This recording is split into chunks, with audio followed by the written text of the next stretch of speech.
His name was Matthew Carter. He had kind blue eyes and a nice smile, and to me, he was the best father in the world. 16 years ago, my biological father left me and my mother when I was just 5 years old. My mom tried her best to raise me alone, but it was hard on her. Her life started falling apart before I turned 6, and she thought we weren't going to make it alone. Then, she met the man called Matthew Carter. My parents have probably told me the story 1,000 times, as it's the story of when they met in my dad's shop. He was a carpenter who built furniture, and she had come to fix an old wooden chair. My mom always denies it, but my dad said it was love at first sight. It didn't take long before he came into our lives, and within a couple of months, he changed everything for the better. From the moment he stepped in, he changed our sad story into a happy one. He took care of me and my mom, as he provided everything we needed without asking for anything in return. He wasn't even my biological father, but he became more than a dad to me. He taught me how to ride a bike, he read me bedtime stories, and he loved me like I was his own child. He wasn't just kind to us, as he always lent a helping hand to everyone around him. I remember all our neighbors used to call him Nice Matt. I had just started my final year of middle school, and the beauty of school had started to fade. I wasn't a cool kid, and I didn't have many friends, so this made me the prime target for bullies. At first, I thought I could just ignore the people that messed with me, but I couldn't. My books were constantly torn, my locker was defaced, and my classmates always made fun of me and called me names. I remember at the time, I would constantly look forward to going home, as I couldn't stand being in school for long. When I got home, I was one of those kids who told their dads everything, and he always stood up for me. At first, he took up the cases with the school, and he made sure the children who messed with me were either punished or suspended. But as it was constantly happening, the school eventually told my dad that they can't keep suspending students and that maybe I was the problem. I cried that night as I asked my dad if something was wrong with me, and I remember him telling me, "No, my beautiful girl. Nothing, absolutely nothing is wrong with you, Rose. You're perfect, and your classmates are just jealous of how awesome you are. So don't cry, my little girl, and remember that I love you more than anything in the world." I smiled, as he always knew exactly what to say to make me feel better. He then told me that I didn't have to go to school tomorrow if I didn't want to, and that he'd go back and talk to the school's principal to make sure they did something about it.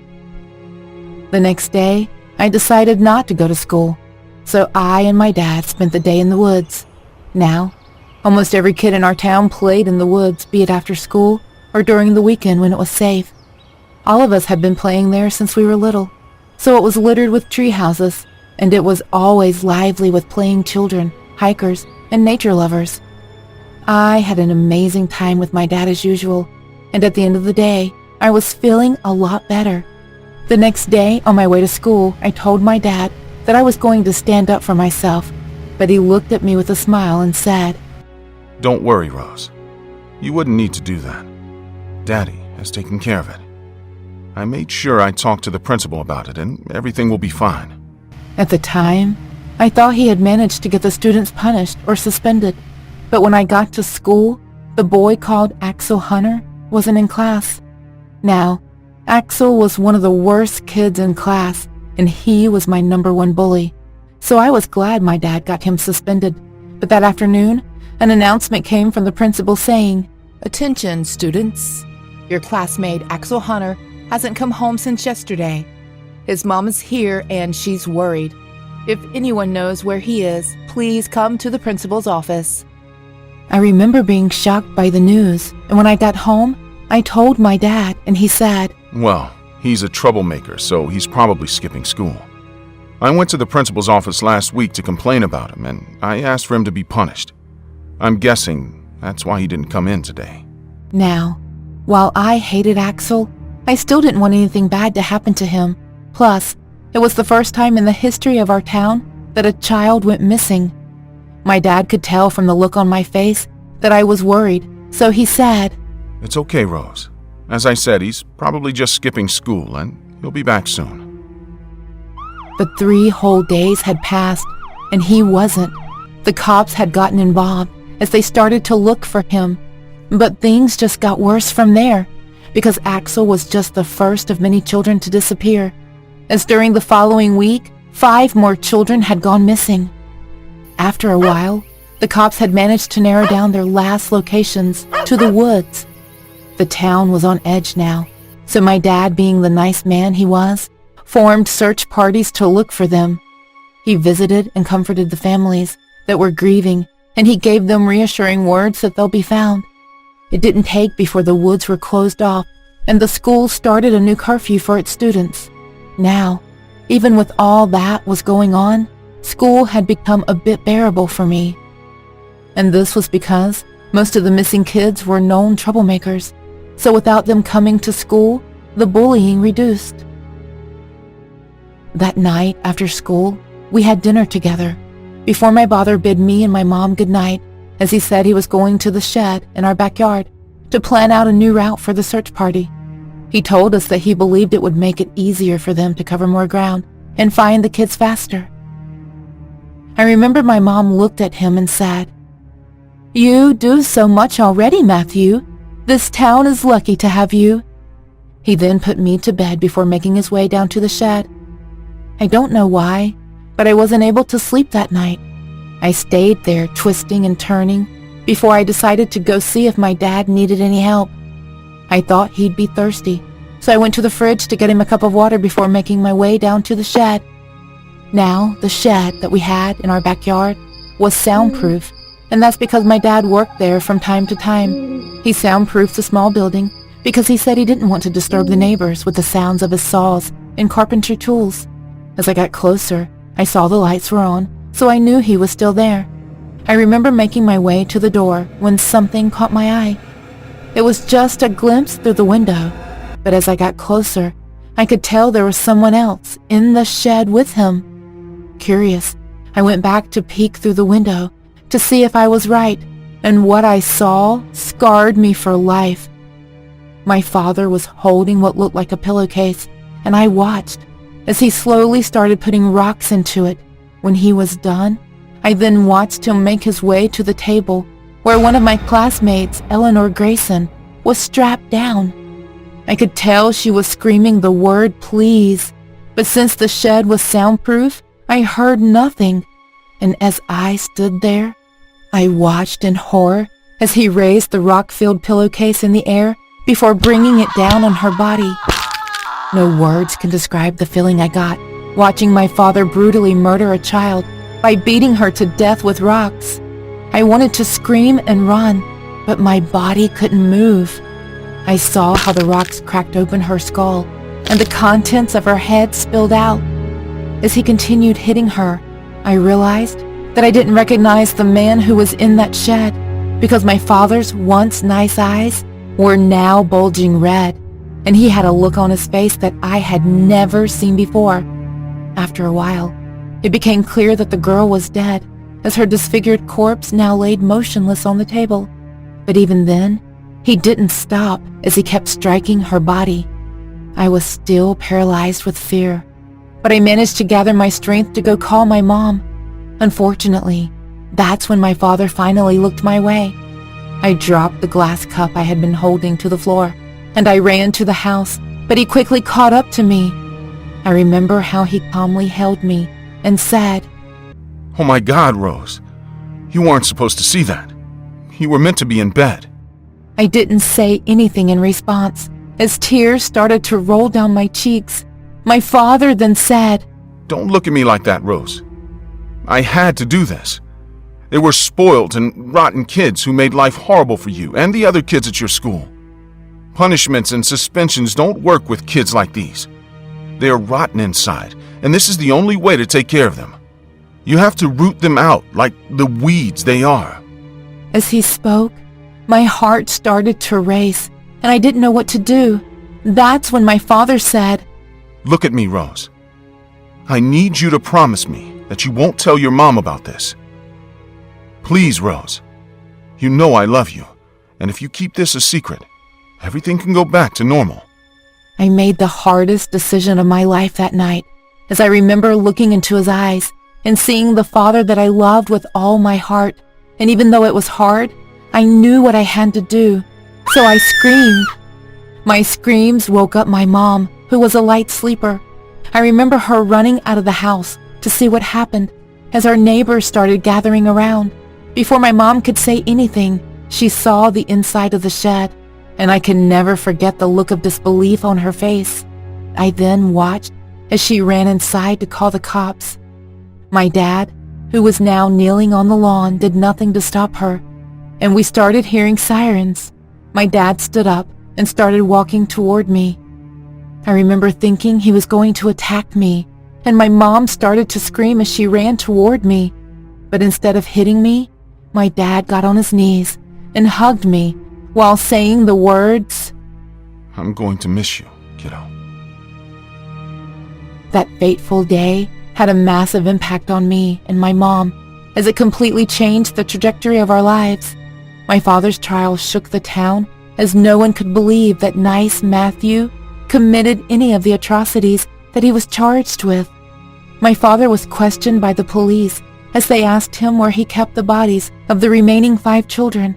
He then told them everything, and when they finally found their bodies, the forensic scientists revealed how each of the kids were all morbidly beaten to death. 3 of the 5 bodies were retrieved from the base of the river, as their bodies were submerged with rocks. The remaining 2 were in our house, as they were stuffed in a trash bag and hidden in the basement. During his trial, they asked my father why he committed these atrocious acts, and he said, "They were evil children who made my daughter's life a living hell. Minor punishments and suspensions didn't work. So I had to do something. I have no regrets, and I did it because it's what good fathers do." I remember everyone was shocked at his answers, as he answered every question with, "I did it for my girl. They were bad eggs who needed to be rooted out." I remember him saying these words with the utmost confidence, and it was clear that he believed he did the right thing. People thought he had gone insane overnight, as Matthew Carter had a clean record, but investigations were carried out into his past, and it was revealed that in the 1960s, 8 of Matthew's siblings were murdered as they were brutally beaten to death by their father. The old case stated Matthew's father mercilessly beat them all when they misbehaved or when they weren't nice. It was further stated that the remaining 4 children, including my father Matthew, was lucky to be alive. Apparently Matthew was adopted by another family, but the trauma was never truly addressed. With the new details brought to light, my father's lawyer tried to plead insanity due to childhood trauma, but my dad didn't agree to plead insanity, as he said he did everything with a sane mind. Even as a child, it was clear to see that my father was just using me as a ruse to cover a deep-seated trauma, and even then, I knew that nothing, not even the bullying of your daughter, warranted the death of 6 children. By the end of the trial, even though the parents of the children pushed for the death sentence, my father was given life imprisonment with no possibility of parole. After the trial, my mom couldn't handle the pain that came with the aftermath of the incident, so we moved out of the town to live with my grandmother. I'm 21 years old now, and I'm in college. It's been many years since this happened, but the details of the incident are still fresh in my memories. I go back to the town I grew up in from time to time, and I sometimes visit the man that I used to call Dad in jail. Now, while I know I'm never going to recover from the trauma that he made me experience for the rest of my teenage years, I realized a couple of years back that regardless of the horrifying things he did, he was still my dad. I'm not saying I've forgiven him, but as everyone else sees and remembers him as a child-killing monster, I try my best to remember the good parts. It's extremely hard, but in those good memories he gave me as a childhood, and every day when I wake up, I always try to remember those moments, because in those memories, he's always going to be my dad, the hero.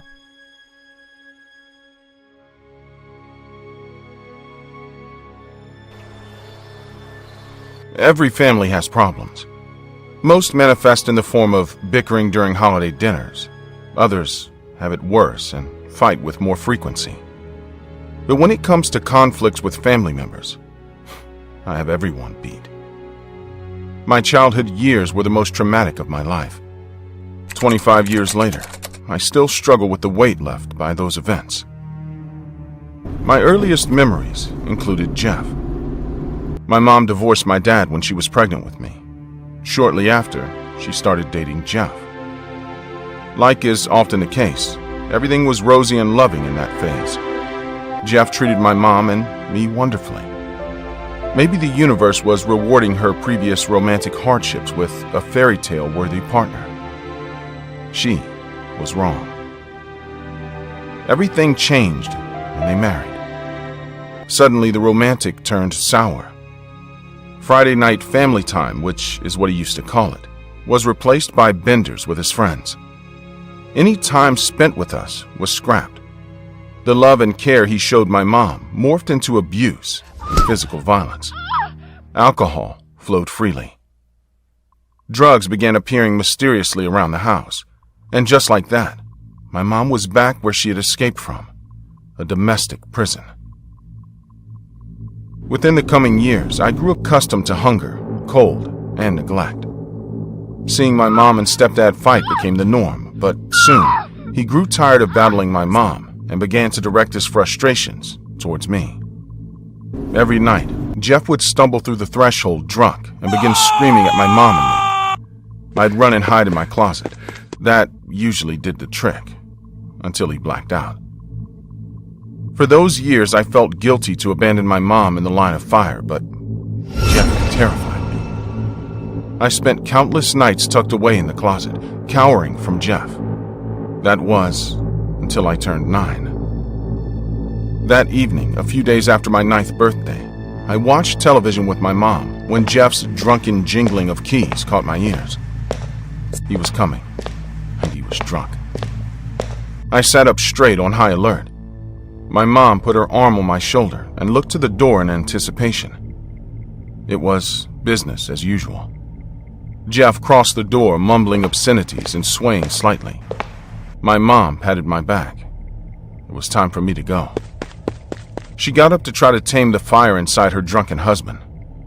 I ran to the closet. "Fucking kid," mumbled Jeff. I shut my bedroom door, crouched in the corner of the dark closet among old winter jackets, and shut the door. Their fighting commenced.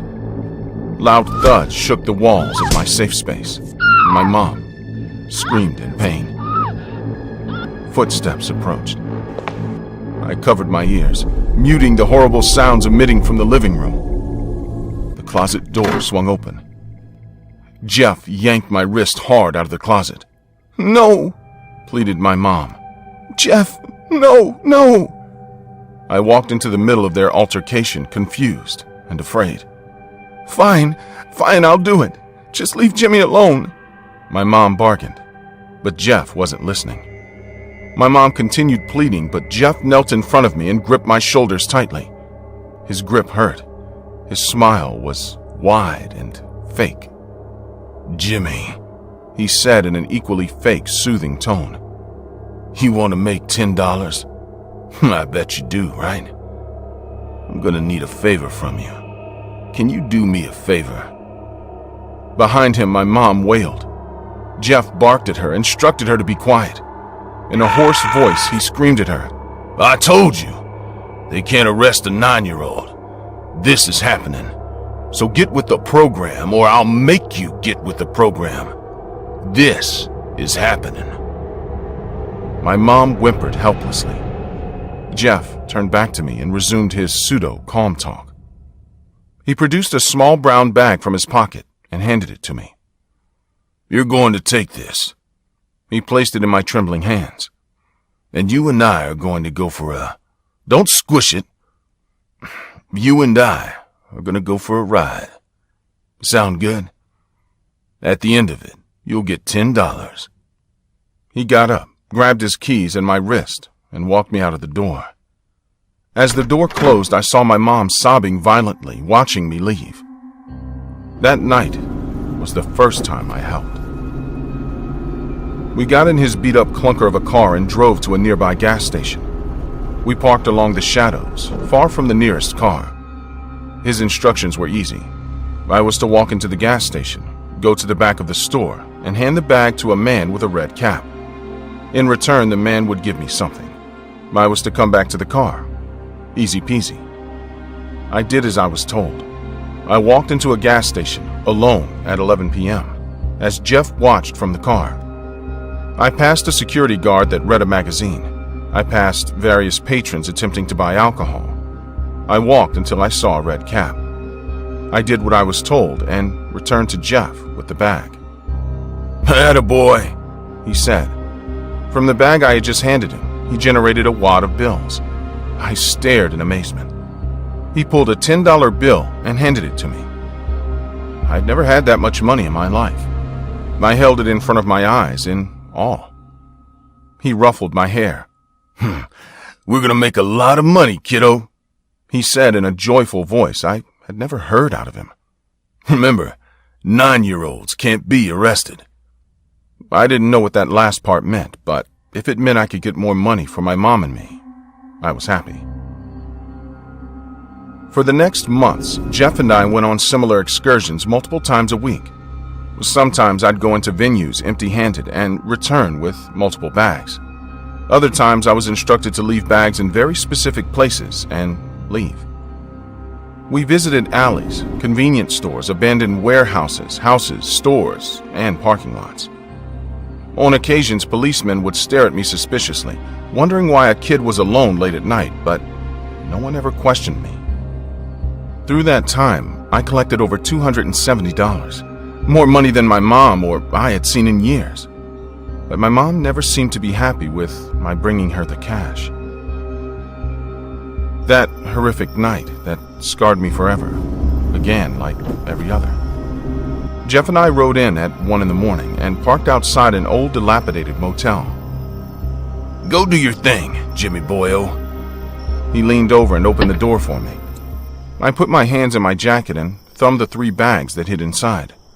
I shut the door. The night was entirely silent. Only the motel's bright neon sign buzzed wildly. I walked to the side of the motel. A policeman stood outside his patrol car and stared at me suspiciously. As I turned the corner, I lost sight of Jeff's car. That made me nervous. I walked into the shadows, then the policeman's voice thundered. "Hey kid," he screamed. Without looking back, I lied. "I'm going back to my mom and dad's room." I gestured towards the motel. That seemed to do the trick. He didn't follow. I had been instructed to identify a man with a leather jacket. I walked into the shadows and looked around. I was all alone. I stood. The neon sign's buzzing was replaced by the sound of my heavy breathing. Something was wrong. Jeff said there would be people here, but there was no one. It all happened at once. A pair of powerful arms grabbed me, lifting me easily off the ground. A paper bag was placed over my head as I struggled in a futile attempt to escape. Various voices came out from the shadows. "You see, I told you it was a kid." "But how do you know it's Jeff's?" "Of course he's Jeff's. This kid is everywhere with him." "Fuck, man. He has a kid dealing." The conversation continued, but as I persisted in my attempt to free myself, a loud gunshot boomed. The echo generated in the alley seemed to burst my eardrums. I was released and I tumbled onto the ground. "Get down!" one of the voices shouted. "It's a setup. Jeff's got backup." "It's a trap," another shouted. Pandemonium erupted. I stumbled on the ground and struggled to remove the bag from my head. As I did and my eyes adjusted to the light, gunshots ricocheted around me, knocking over trash cans and causing various screams of agony. "Police, get down!" came another voice. Hot tears were streaming down my face. I ran and hid inside a trash can. The alley became a war zone. Bullets zoomed overhead as bodies fell to the ground like rag dolls, causing loud thuds. Finally, there was silence. I lifted my body out of the trash can and saw the alley had become a pool of blood. 7 bodies laid, floating in a sea of red. I tiptoed out, afraid to touch any of the scarlet, and to my horror, the war zone had expanded beyond the alley. I ran to Jeff, but stopped cold at the sight of the policeman on the floor with 3 bullet holes in his chest. I closed my eyes tight and ran for the car. I screamed Jeff's name, and the buzzing in my ears continued loudly. I reached the car and noticed the windows were shattered. No matter. I wanted to get out of there. I opened the door, sobbing nonsensical words to Jeff. But Jeff didn't respond. I turned to him, wiping away my tears. Jeff sat in the passenger seat. One scarlet hole gaped over his heart. Another dripped blood above his ear. He sat motionless and without expression. He stared forward as I shook him, urging him to take me home. I screamed his name, pounding his chest, but his lifeless eyes stared forward blankly. Decades later, my mind has blocked out the rest of that night. I know the police came to the scene and were surprised to find anyone alive, much more to see a 9-year-old boy emerge from a car. My mom picked me up at the police station, but the details are a blur. We never talked about Jeff again, and the following years are similarly difficult to remember. We continued to move to various towns around the country. My mom never married again, but she's much happier now. After all this time, I have come to the sad realization that sometimes having no father figure may be better than having the wrong stepdad.